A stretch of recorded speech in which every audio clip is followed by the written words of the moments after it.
Super power. আর তোমরা মানো আর না মানো, আমরা ছোটবেলায় স্পাইডার মুভি দেখে নিজেকে কোনো অসুস্থ মাকড়সার কাছে কামড়ানোর চেষ্টা করেছি। এই মাকড়সা কামড়া আমাকে, মাকড়সা কামড়া আমাকে, মাকড়সা আমাকে কামড়া, আমি অনেক বড় পোকা। ওই মাকড়সা তোমাকে কামড়ানোর পর সুপার পাওয়ার তো বাদ দাও, জীবন নেওয়া অসুস্থ ঠিকই হয়ে যেত। মনে হচ্ছে আমি স্পাইডারম্যান হয়ে যাব। আরে মুখ থেকে রক্ত বের হচ্ছে, মনে হয় আমি বান্টুর সামনে মিথ্যা মায়ারি কসম করেছিলাম, এই কারণে হচ্ছে। আমি না ছোটবেলায় অনেক সুপার পাওয়ার খোঁজার চেষ্টা করতাম। আমি যখন ছোট বাচ্চা ছিলাম না, আমি তখন ভেবেছিলাম একবারও যদি বেন্টেনের বা যদি ভুল করে জঙ্গলে পড়ে যাই, আজকে আনার জন্য আমি, পারমিন্দার আর আব্বু তিনজন যাবো আমরা তিনজন একসাথে, কিন্তু ঘড়িটা পরবো আমি। ভাই দেখ, পারমিন্দার হাতে ঘড়ি আটকে গেছে, দেখ আমার হাতে মহান ঘড়ি পড়ে আছি, আর এটা আর কোনোদিন বের হবে না। আরে যদি হিল করার সময় খারাপ হয়ে যায়, আরে পারমিন্দর এটা বেন্টেনের ওয়াচ, বেন্টেনের ছিল এখন পারমিন্দরের, আজকে থেকে আমি পারমিন্দর 10। এবার টিভিতে শুধু আমার গান আসবে। আরে ঠিক না। एक एलियन डिवाइस का असर हो गया, छोटा पाजी देखो कितना मस्त हो गया, ये बड़ी बूटी वाला बच्चा कितना खास हो गया। परविंदर বন্ধ করো, বন্ধ করো এইসব। কিরকম মানুষ তোমরা, তোমরা দুইজন মিলে আমার সব কিছু কেড়ে নিলে, আমি এখন কি করব? আরে ওঠ, কিছু হয়নি। আমার মা বলেছিল আলুর পরোটা খেলে তোর সব কিছু ঠিক হয়ে যাবে। তুমি কি কখনো ভেবেছো তোমার কাছে যদি সুপার পাওয়ার থাকতো তাহলে তুমি দুনিয়ার মানুষের থেকে কতটা আলাদা হতে? একদিকে লোভী সাধারণ মানুষ, আর একদিকে আসো তুমি। আচ্ছা ঠিক আছে, তুমি সাধারণ লোভী মানুষ, কিন্তু তোমার কাছে আছে সুপার পাওয়ার। দেখো সুপার পাওয়ার অনেক রকম হয়, যেমন হাওয়ায় উড়ে যাওয়া,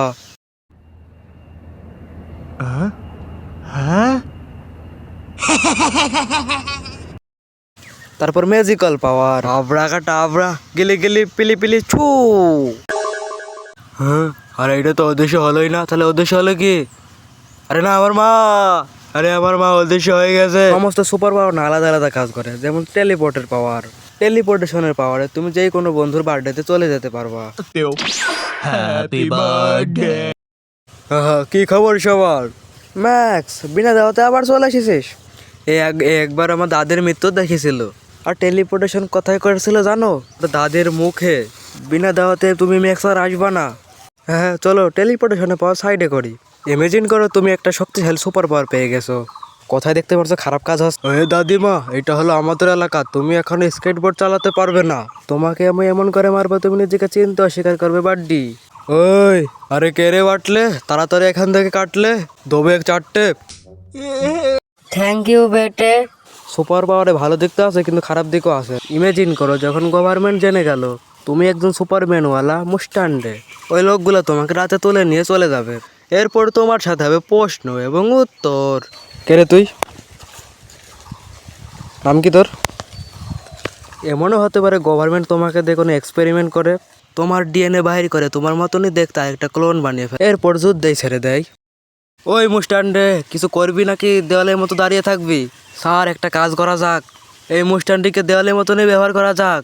আরে এরকম কিছু হবে না, তোমাকে শুধু এক জায়গায় বন্ধ করে রাখবে। ইয়ে, এই নে মুস্টান্ডে তোর খাবার। খাবার? ইয়ে। এই জন্য সুপার হিরোরা আইডেন্টি শিফট লুকিয়ে রাখে। আমি যখন ছোট ছিলাম তখন আমি ভাবতাম এ কত বোকা মানুষ, এর কাছে সুপার পাওয়ার আছে তাও লুকিয়ে বসে আছে। যদি আমার কাছে যদি কোনো সুপার পাওয়ার থাকতো তাহলে তো এই মানুষের কাছে চিঠি পাঠিয়ে দিতাম, এই নিন স্যার আপনার জন্য কেউ চিঠি পাঠিয়েছে। আচ্ছা দেখি কেমন। I am Spiderman. কার চিঠি কি জানি, কোনো বাচ্চা মনে হয় মজা করে পাঠিয়েছে, তাকে স্পাইডার স্পেলিংও ভুল। I am Spiderman. তারপর আমি জানতে পারলাম ওই চিঠি থেকে কোনো সুপার ভিলেন আমাকে ধরে ফেলেছে। তোমার লেখা অনেক খারাপ, তাও আমি তোমাকে ধরে ফেলেছি স্পাইডারম্যান। এরপর আসছে ইমোর্টালিটির পাওয়ার, যা সমস্ত ইভলিউশন দেখতে পারবা। ইমোর্টালিটি, যা তুমি কখনোই মরবে না। যথেষ্ট ভালো পাওয়ার কিন্তু আবার খারাপ পাওয়ারও। ভালো এই কারণে, কারণ তুমি কখনোই মরবে না, তুমি প্রত্যেক সময়ের ফিউচার দেখতে পারো। আবার কিছু বছর পরে তুমি আবার এলিয়েনও দেখতে পেয়ে যেতে পারো। দেখো ভাইজান, আমার থেকে একটু দূরে থেকে কথা বলো। ইমোর্টালিটি পাওয়ারের খারাপ দিক হলো কেননা তুমি আর কখনোই মরবেই না, কিন্তু তোমার আশেপাশে যত ক্লোজ লোকজন ছিল তাদেরকে তুমি মরতে দেখতে পারবে। পিঙ্কু আমার বেস্ট ফ্রেন্ড, তুই তো মরে যাচ্ছিস। কেন না, আমি 80 বছরের হয়ে গেছি। আরে আমিও তো 80 বছরের হয়ে গেছি। তো তুইও মরে যা। তো ভিডিওটা যদি ভালো লেগে থাকে তাহলে অবশ্যই সাবস্ক্রাইব অ্যান্ড লাইক, আর সবাইকে ঈদ মুবারক।